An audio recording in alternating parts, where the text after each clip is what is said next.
नमस्कार दोस्तों, भारतीय राज्य व्यवस्था की सीरीज में यह है लेक्चर 9 और इस लेक्चर में हम बात करेंगे संस्कृति व शिक्षा संबंधी अधिकार, जो है हमारे भाग 3 में मौलिक अधिकारों के अंतर्गत। इसके साथ साथ हम बात करेंगे संवैधानिक उपचारों का अधिकार अनुच्छेद 32 के बारे में, और इसके बाद हम अनुच्छेद 33, 34, 35 के बारे में भी चर्चा करेंगे।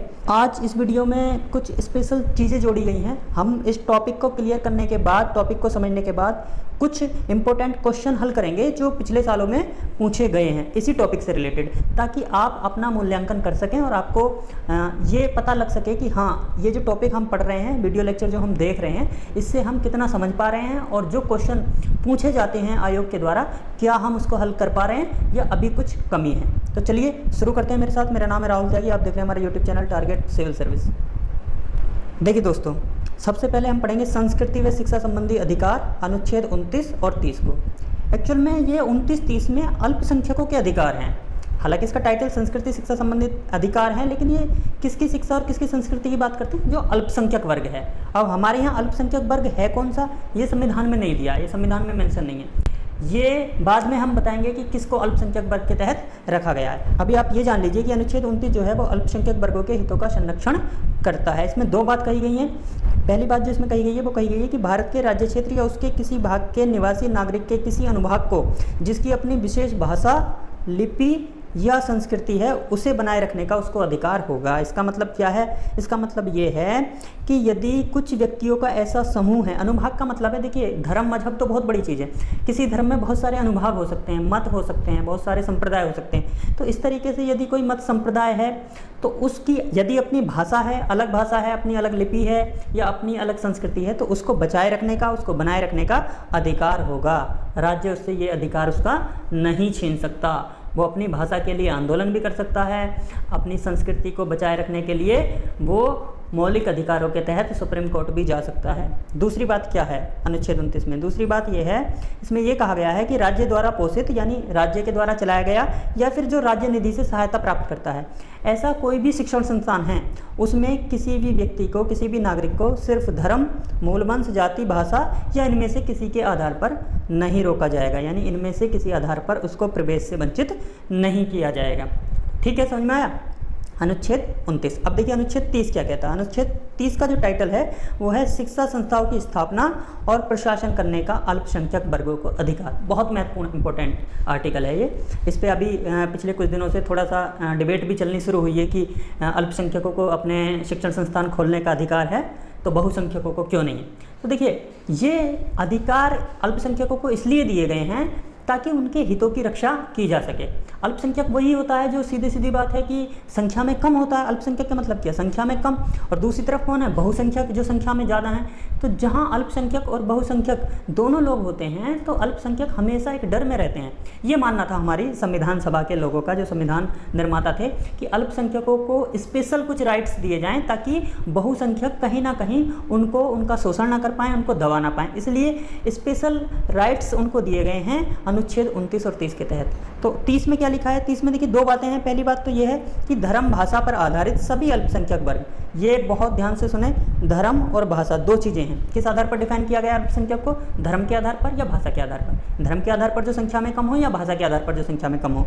ऐसे अल्पसंख्यक वर्गों को अपनी रुचि की शिक्षा संस्थाओं की स्थापना करने का और उसका प्रशासन करने का अधिकार होगा। ठीक है, क्लियर? कोई भी अल्पसंख्यक है या धर्म के आधार पे है या भाषा के आधार पे है। हमारे यहाँ दो तरीके से अल्पसंख्यकों को डिफाइन किया गया है।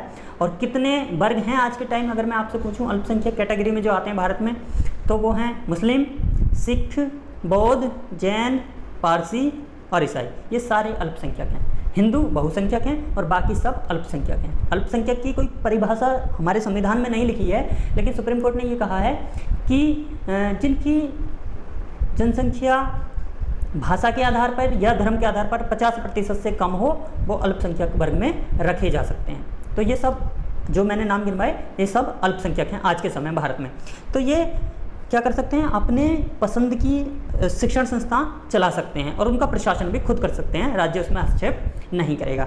दूसरा क्या है, इसका जो अनुच्छेद 30 का दूसरा पॉइंट है वो कहता है कि शिक्षा संस्थाओं को सहायता देने में राज्य किसी शिक्षा संस्था के विरुद्ध इस आधार पर विभेद नहीं करेगा कि वह धर्म या भाषा के आधार पर बनाई गई है। किसी अल्पसंख्यक वर्ग की है धर्म और भाषा के आधार पर बनी हुई शिक्षा संस्था, तो ऐसा नहीं है कि राज्य उसको मदद ना करे, बाकी दूसरी शिक्षण संस्थाओं को राज्य मदद करे। इस तरह का कोई भेदभाव राज्य नहीं करेगा।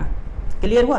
तो ये हैं संस्कृति व शिक्षा संबंधी अल्पसंख्यकों के अधिकार जो हैं हमारे अनुच्छेद 29 और 30 में।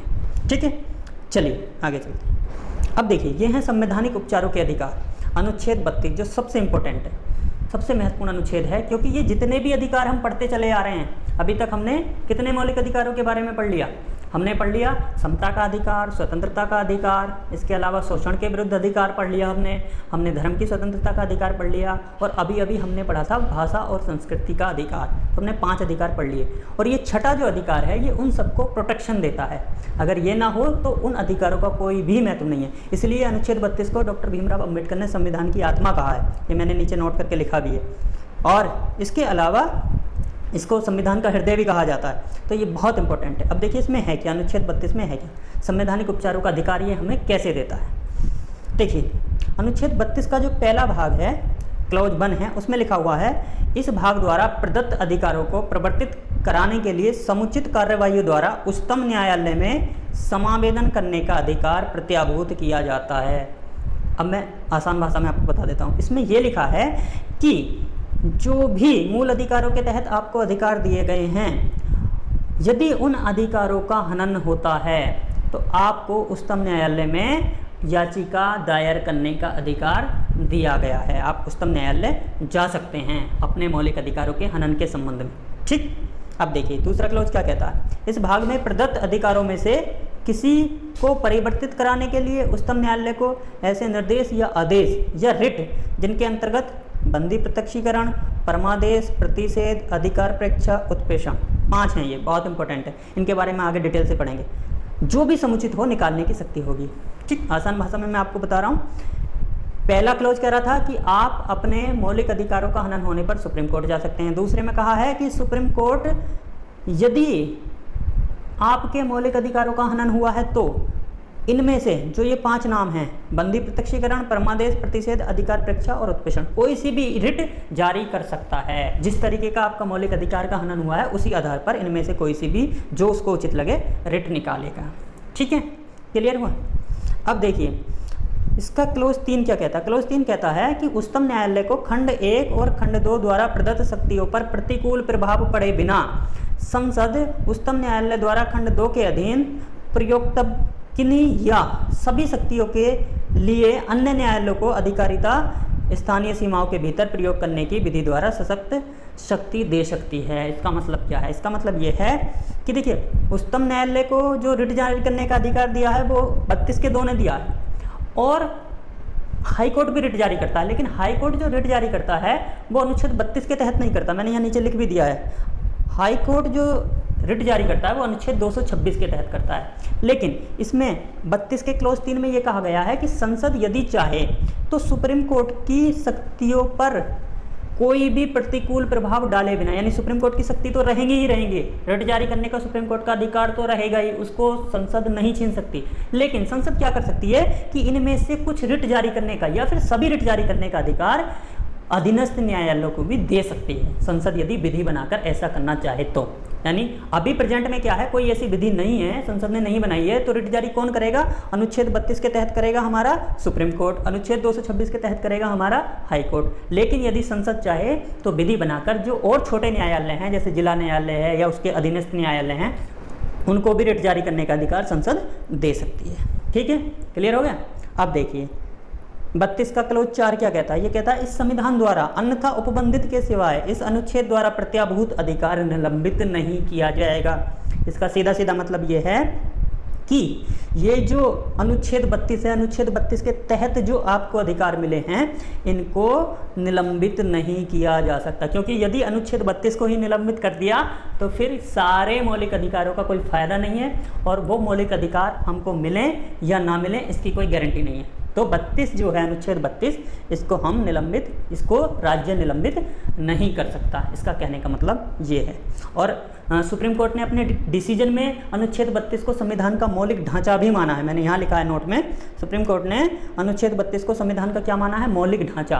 और जो मौलिक ढांचा होता है उसमें संसद भी चाहे तो परिवर्तन नहीं कर सकती, उसके साथ छेड़छाड़ नहीं कर सकती। ठीक है, अनुच्छेद 32 क्लियर हुआ। अब चलते हैं आगे।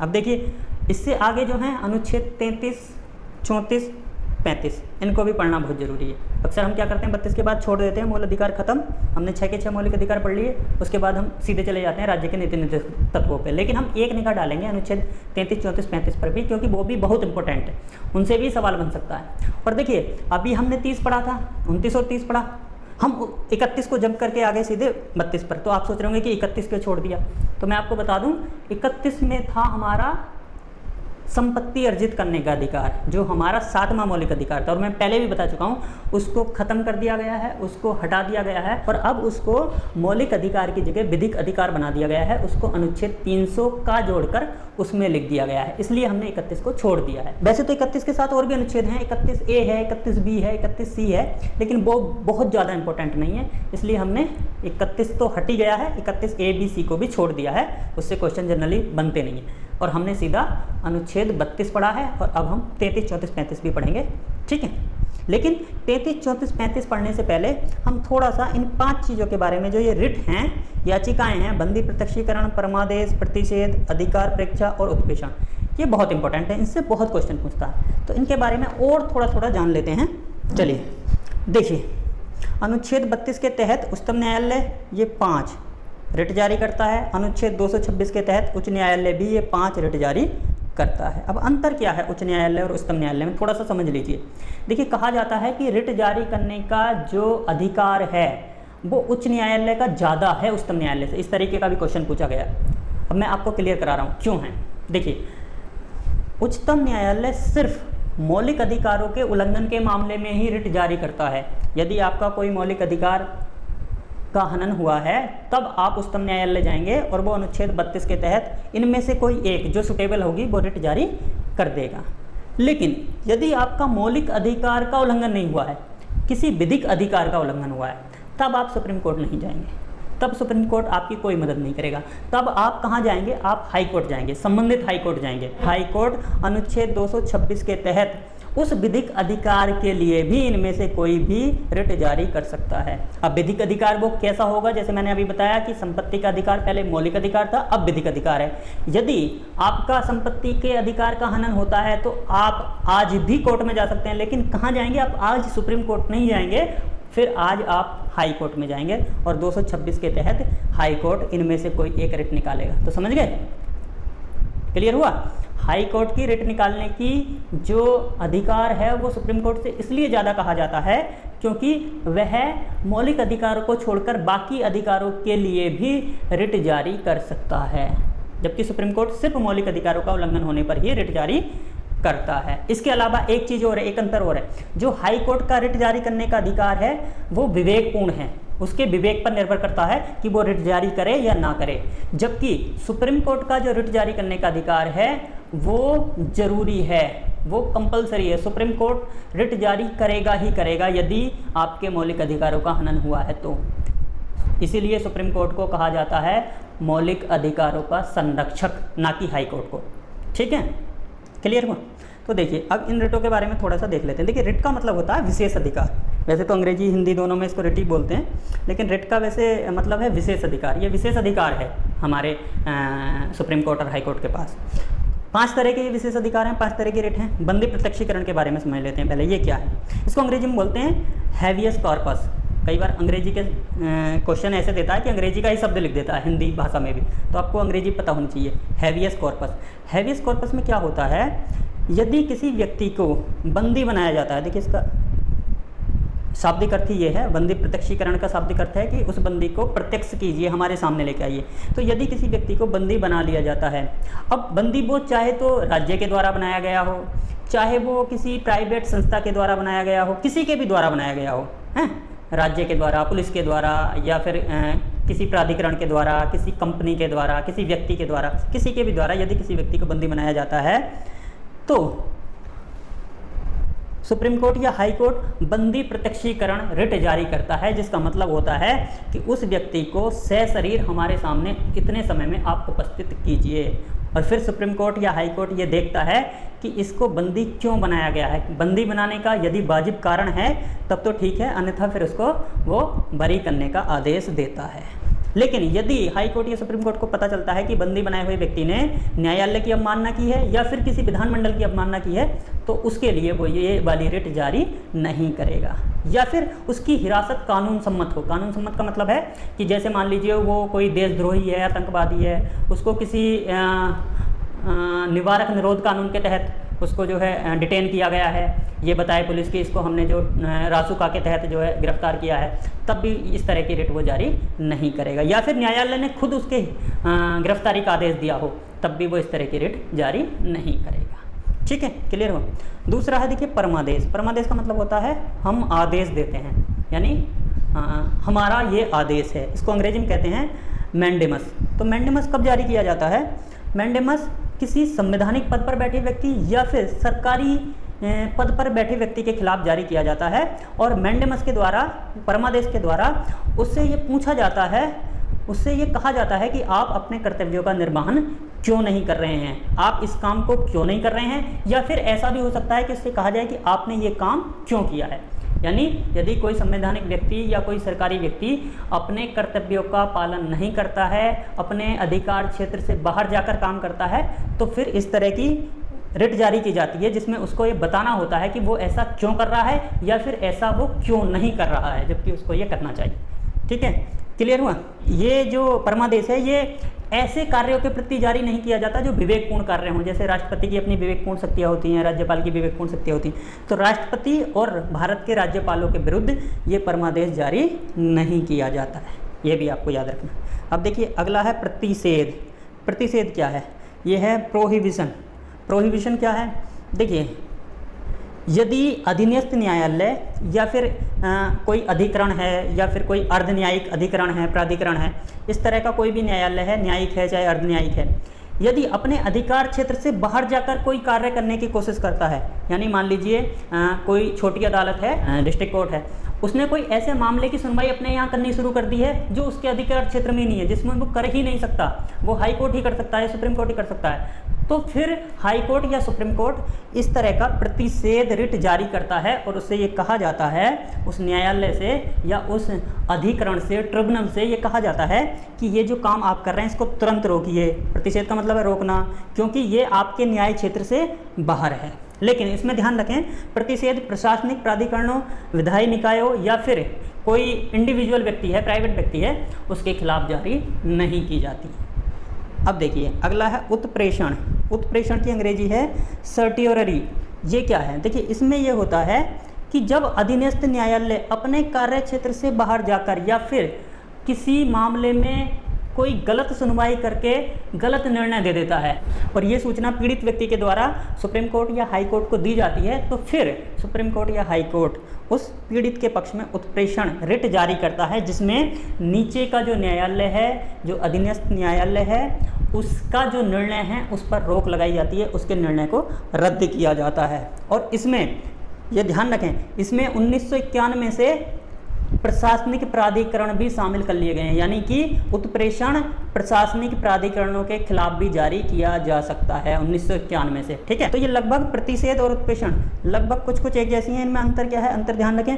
प्रतिषेध में ये होता है कि कोई अधीनस्थ न्यायालय है या कोई ट्रिब्यूनल है या अर्ध न्यायिक कोई प्राधिकरण है, ठीक है, वो यदि कोई इस तरह की सुनवाई करता है जो उसके न्याय क्षेत्र में नहीं है या जिसको उसे करने का अधिकार नहीं है, तो उसको सुनवाई से तुरंत रोका जाता है।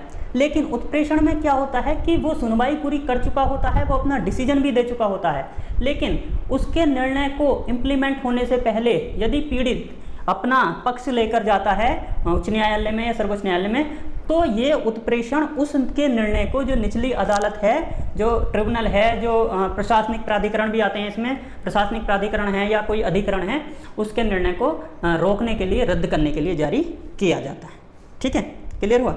अब देखिए लास्ट है अधिकार परीक्षा। अधिकार परीक्षा क्या है? इसको कहते हैं ड्यू वारंटो, इसका मतलब है कि यदि कोई व्यक्ति गलत तरीके से कोई पद धारण कर लेता है तो फिर अधिकार प्रेक्षा के तहत उससे ये पूछा जाता है कि आपने किस अधिकार से यह कार्य किया है या यह पद धारण किया है। जैसे मान लीजिए कोई व्यक्ति है और वो गड़बड़ घोटाला करके किसी सरकारी नौकरी में चला जाता है और यदि उसकी कोई शिकायत कर दे, और देखिए इसमें ये स्पेशल है, ये जो 5 भी है अधिकार प्रेक्षा, इसमें ये है कि कोई भी व्यक्ति इसमें कंप्लेंट कर सकता है, कोई भी व्यक्ति सुप्रीम कोर्ट हाई कोर्ट जा सकता है। ये जरूरी नहीं है कि पीड़ित ही जाएगा, जबकि ऊपर वाले में क्या है, तीनों में चारों में पीड़ित व्यक्ति ही याचिका दायर करेगा सुप्रीम कोर्ट हाई कोर्ट में, लेकिन अधिकार प्रेक्षा में कोई भी व्यक्ति शिकायत कर सकता है, याचिका दायर कर सकता है। आप अधिकार प्रेक्षा रिट निकालिए इस व्यक्ति के खिलाफ क्योंकि इस व्यक्ति ने गलत तरीके से इस पद पर कब्जा किया हुआ है।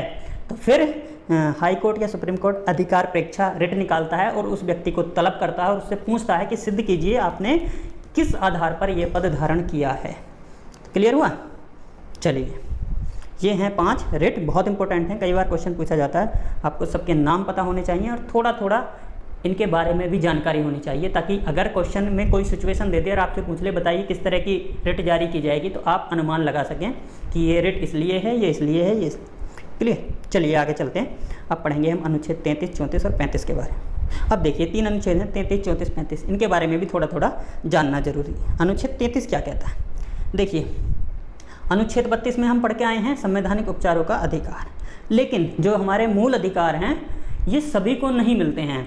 संसद अनुच्छेद 33 के तहत एक तो सशस्त्र बल, जो हमारी आर्म्ड फोर्स होती हैं, जिसमें आपकी आर्मी है, नेवी है और तुम्हारे की एयरफोर्स है, अर्धसैनिक बल जो पैरामिलिट्री फोर्स होती हैं, बीएसएफ है, सीआरपीएफ है, एसएसबी, इस तरह की, पुलिस बल हैं जो स्टेट पुलिस हैं, खुफिया एजेंसी जो हमारी इंटेलिजेंस एजेंसी हैं, आईबी है, रॉ है, एवं अन्य के मूल अधिकारों पर विधि बनाकर युक्त प्रतिबंध लगा सकती है। यानी संसद को ये अधिकार है कि वो सब कुछ होते हुए, इतने सारे मौलिक अधिकार होते हुए, अनुच्छेद 32 के होते हुए जिसमें मौलिक अधिकारों की गारंटी दी गई है, उसके बावजूद भी संसद कानून बनाकर इन जो ये इस तरह के ऑर्गेनाइजेशन हैं राष्ट्र हित में, इनके मौलिक अधिकारों पर रोक लगा सकती है।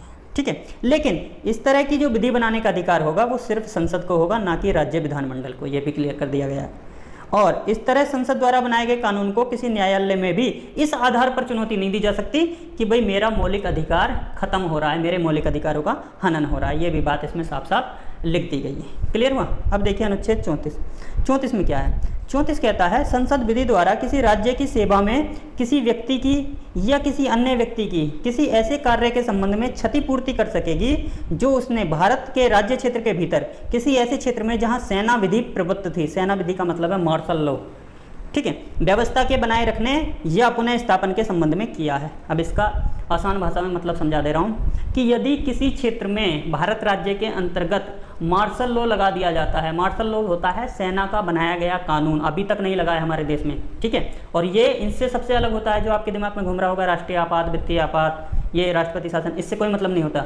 लेकिन यदि किसी क्षेत्र में, किसी क्षेत्र विशेष में सेना का कानून लगा है, मार्शल लॉ लगा है, तो उस समय यदि किसी व्यक्ति का या व्यक्तियों के मौलिक अधिकारों का हनन होता है तो संसद उसकी क्षतिपूर्ति कर देगी कोई विधि स्थापित करके। इसका मतलब क्या है? इसका मतलब ये है कि मान लो मेरे क्षेत्र में जहाँ मैं रहता हूँ मार्शल लॉ लग गया। अब मार्शल लॉ लगेगा, सेना का कानून लगेगा, तो सेना को ही सारे के सारे अधिकार मिल जाएंगे, सारे प्रशासनिक अधिकार, पुलिस अधिकार सेना को मिल जाएंगे, सेना के हाथ में सब कुछ आ जाएगा। वहाँ पर बहुत सारे लोगों को मारा गया, सेना द्वारा पकड़ा गया, क्योंकि क्या करते, स्थिति ऐसी थी, बहुत भयानक स्थिति थी वहाँ। मान लीजिए बहुत तगड़ा विद्रोह हो रहा था, देश को तोड़ने की बात की जा रही थी, देश से अलग होने की बात की जा रही थी, तो इस तरह का विद्रोह दबाने के लिए सेना को अपना कानून लगाना पड़ा, सेना उतारनी पड़ी, और उसमें सेना ने बहुत लोगों को अरेस्ट किया, कुछ लोगों की उसमें मौत भी हो गई, लोगों को अरेस्ट किया गया, कुछ लोगों को बहुत दिनों तक बगैर बताए हिरासत में रखा गया। तो इस तरीके से बहुत सारे लोगों का मौलिक अधिकारों का हनन हुआ। अब देखिए जब मामला शांत हुआ तो ये लोग पहुंचे सुप्रीम कोर्ट के साथ, ऐसे ऐसे हमारे मौलिक अधिकारों का हनन हुआ है। तो इस स्थिति में जहां मार्शल लॉ लगा हुआ है वहां संसद को ये अधिकार है कि संसद उसकी क्षतिपूर्ति कर दे। संसद कहेगी कि कोई बात नहीं, ये मौलिक अधिकारों का आपका उल्लंघन हुआ है, हमें पता है, लेकिन इसमें सुप्रीम कोर्ट कुछ नहीं कर सकता, इसमें हम कुछ नहीं कर सकते, ये हमारा जो क्षतिपूर्ति अधिनियम है उसके तहत ट्रीट किया जाएगा। ठीक है, क्लियर हो गया? तो मार्शल लॉ में भी ऐसे मान के चलिए आप, इस तरह के मौलिक अधिकार आपके सस्पेंड हो सकते हैं, हो सकता है वो मौलिक अधिकार उस समय आपको ना मिले। तो ये शक्ति दी गई है अनुच्छेद 34 के तहत संसद को। लेकिन इसमें भी ये है कि संसद ही विधि बनाएगी, राज्य विधानमंडल से कोई मतलब नहीं, और संसद ने क्षतिपूर्ति अधिनियम बना रखा है। अब देखिए, संसद द्वारा बनाई गई क्षतिपूर्ति विधि को किसी न्यायालय में केवल इस आधार पर चुनौती नहीं दी जा सकती कि वह किसी मूल अधिकार का उल्लंघन है। ये बात इसमें भी लिख दी है स्पष्ट रूप से। जो क्षतिपूर्ति विधि संसद ने बनाई है, ये नहीं कह सकते आप कि नहीं भाई ऐसे कैसे हो सकता है, तो हमारे मूल अधिकारों का उल्लंघन है, हम तो सुप्रीम कोर्ट जाएंगे, क्योंकि वहाँ पर अनुच्छेद 34 के तहत संसद को अधिकार दिया गया है। मार्शल लॉ में संसद जो क्षतिपूर्ति अधिनियम संसद ने बनाया है उसी के हिसाब से सारी चीज़ें होंगी। क्लियर। अब देखिए अनुच्छेद 35 क्या कह रहा है। 35 देखिए ये कहता है कि अभी तक जो हम पढ़ते आए हैं मौलिक अधिकार, तो उन मौलिक अधिकारों में बहुत सी जगह संसद को कानून बनाने के अधिकार दिए गए हैं, और उसमें ये लिखा हुआ है कि संसद ही बनाएगी, विधानमंडल नहीं बनाएगी। जैसे आपको याद होगा अनुच्छेद 16 का जो 3 है, 16 का 3 क्या था, याद करिए। जब हम पढ़ रहे थे समता का अधिकार, तो उसमें ये था 16 के 2 में ये था कि किसी को सरकारी नौकरी में भेदभाव नहीं किया जाएगा, निवास के स्थान पर, मूल वंश के स्थान पर, है ना, इस तरीके से बहुत सारी चीज़ें थी, धर्म जाति। तो उसमें जो निवास के स्थान पर कहा गया था भेदभाव नहीं किया जाएगा, उसी के आगे जो तीसरा क्लॉज लिखा था 16 का 3, उसमें यह लिखा था कि संसद चाहे तो इस तरीके का कानून बनाकर निवास के स्थान पर भेदभाव कर सकती है। मैंने आपको सिचुएशन भी बताई थी, मान लीजिए कोई जनजातीय क्षेत्र है, वहाँ पर और कोई व्यक्ति नहीं रह सकता, नहीं नौकरी कर सकता, अगर राज्य चाहता है कि यहीं के व्यक्ति को प्रमोट किया जाए, यही व्यक्ति इन लोगों के साथ अच्छे से डील कर सकता है, तो फिर वो निवास स्थान वाली कंडीशन लगाई जा सकती है। तो इसमें सिर्फ वही बातें दोहराई गई हैं कि संसद 16(3) के तहत सिर्फ संसद कानून बना सकती है। 32(3) के तहत, 32(3) क्या था, अभी पढ़ के आए हैं हम 32(3), जो संवैधानिक उपचारों का अधिकार हमने पढ़ा, तो उसमें ये लिखा हुआ था 32 का 1, 2, 3 और 32 के 3 में ये लिखा हुआ था कि संसद यदि चाहे तो कानून बनाकर जो अधीनस्थ न्यायालय हैं उनको भी रिट जारी करने के अधिकार दे सकती है। तो 32(3), 33 में क्या था, 33 तो यही है, अभी हम पढ़ रहे हैं कि खुफिया एजेंसी जो हैं, पुलिस बल हैं, अर्धसैनिक बल हैं, सशस्त्र बल हैं, इनके मौलिक अधिकारों पर संसद विधि बनाकर प्रतिबंध लगा सकती है। और 34 ये पढ़ा है हमने, क्या पढ़ा है इसमें ये पढ़ा है कि यदि मार्शल लॉ लगा हुआ है भारत के राज्य क्षेत्र में कहीं और वहाँ किसी व्यक्ति के मौलिक अधिकार का उल्लंघन होता है तो संसद उसकी क्षतिपूर्ति कर सकेगी। तो इसमें 35 में सिर्फ ये कहा गया है कि इन सभी अनुच्छेदों में जो कानून बनाने का अधिकार है वो सिर्फ किसको है, संसद को है, ना कि राज्य के विधानमंडल को नहीं है। ये बात स्पष्ट कर दी गई है एक बार फिर से कि कहीं कोई कन्फ्यूजन ना रहे। और देखिए इसमें नीचे क्या लिखा है, नीचे लिखा है कि संसद को ऐसे कार्य जो मूल अधिकारों के अधीन अपराध घोषित किए गए हैं, कुछ ऐसी चीज़ें हैं जो अपराध हैं, जैसे मान लो अस्पृश्यता का अंत पढ़ा हमने, ठीक है, तो अस्पृश्यता से संबंधित कानून संसद बनाएगी, ये बताया गया। तो इस तरीके के कानून बनाने का भी अधिकार संसद को है, जिसमें वो कैसे कानून बनाएगी, वो दंड विधि बनाएगी। दंड विधि का मतलब है ऐसे कानून जो किसी को दंड देने के लिए बनाए जाते हैं, इसका भी अधिकार किसको है, संसद को है, किसी राज्य को नहीं। और तीसरी बात क्या लिखी है, ये लिखी है कि उपरोक्त वर्णित मामलों में, यानी जो 35 में लिखा है अब तक जो हमने पढ़ा है उसमें संविधान के अस्तित्व में आने से पहले यदि कोई विधि है तो वो तब तक प्रभावी रहेगी जब तक संसद द्वारा इसे परिवर्तित, निरसित या संशोधित नहीं किया जाता। इसका मतलब क्या है कि जब हमारा संविधान लागू हुआ उससे पहले भी बहुत सारे कानून थे जो इस तरह की चीज़ों को रोकते थे। जैसे मान लीजिए अस्पृश्यता वाली जो बात कही गई, छुआछूत वाली जो बात कही गई है, उसको रोकने के लिए पहले से कानून बने हुए थे। तो वो ऐसा नहीं है कि अब हमारा संविधान लागू हो गया तो वो सारे के सारे कानून खत्म हो जाएंगे, वो कानून सारे चलते रहेंगे, तब तक चलते रहेंगे जब तक कि संसद उनको खत्म ना करे या फिर उनको परावर्तित कर दे या संशोधित। तो क्लियर हुआ, चीज़ें समझ में आ गई, ठीक है। तो अब देखिए हम क्या करेंगे, हम कुछ क्वेश्चन लेंगे जो इस टॉपिक से रिलेटेड हैं और पिछले सालों में पूछे गए हैं और उनका आंसर देने की कोशिश करेंगे, देखते हैं हम इससे कितना सीखें, ठीक है। चलिए देखिए पहला क्वेश्चन है, यूपी पीसीएस में आया हुआ है प्री में 1997 में, और ये क्वेश्चन है भारतीय संविधान का कौन सा अनुच्छेद अल्पसंख्यकों को अपनी मनपसंद शिक्षण संस्थाओं को स्थापित करने एवं संचालित करने का अधिकार प्रदान करता है। अभी हम पढ़कर आ रहे हैं, आपको बताना है। आप एक काम कीजिए, पहले आप इसको पॉज कीजिए और कमेंट बॉक्स में बताइए कौन सा है, फिर मैं आपको आंसर बताता हूँ। अभी बिल्कुल ताज़ा हम पढ़ के आए हैं।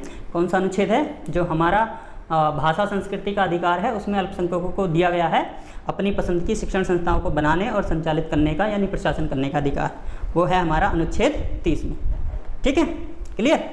चलिए देखिए दूसरा क्वेश्चन है, निम्नलिखित युग्मों में से कौन सा सही सुमेलित नहीं है। मानव के दुर्व्यापार तथा बलात्श्रम का प्रतिषेध अनुच्छेद 23, अल्पसंख्यक वर्गों के हितों का संरक्षण अनुच्छेद 29, संवैधानिक उपचारों का अधिकार अनुच्छेद 32, शिक्षा संस्थाओं की स्थापना तथा प्रशासन करने का अल्पसंख्यक वर्गों का अधिकार अनुच्छेद 31।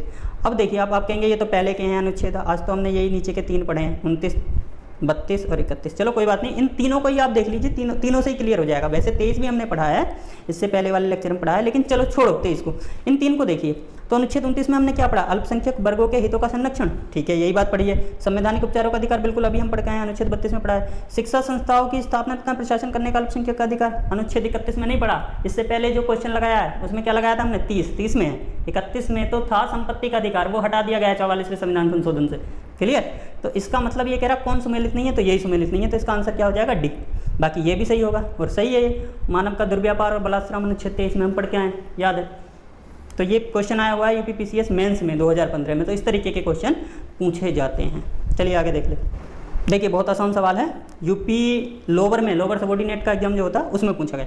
ये कह रहा निम्नलिखित में से किस प्रलेख को किसी व्यक्ति की स्वतंत्रता का महानतम रक्षक माना गया है?